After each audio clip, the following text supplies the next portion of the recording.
তার গাফিলতি কি মনে করছেন? না না, সে গাফিলতি ভাবছি না। এখন হচ্ছে যারা আছে এখানে রেস্কিউ করা সম্ভব কিনা বা বডিগুলো আইডেন্টিফাই করা হচ্ছে, দেখছি তো কীভাবে হয়ে গেছে। সুতরাং এটা অ্যাক্সিডেন্ট কীভাবে কী হলো সেগুলো সব খতিয়ে দেখা হবে। আগে অন্তত এমার্জেন্সি ক্রাইসিসটা অন্তত আগে ম্যানেজ করতে দাও। দেখছো তো ফায়ার ব্রিগেড থেকে, পুলিশ থেকে সবাই মিলে করছে। সুতরাং আগে এটা ম্যানেজ করছে। কি শুনেছেন কজনের মৃত্যু হয়েছে? এখনো যা শুনলাম, দুটো বডি আপাতত দেখা গেছে।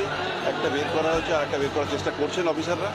হ্যাঁ, সুতরাং আমরা চাইছি আমরা আর না হয় আর কি। ভয়ঙ্কর দুর্ঘটনা। ভয়ঙ্কর, মর্মান্তিক, চোখে দেখা যায় না, ভাবা যায় না।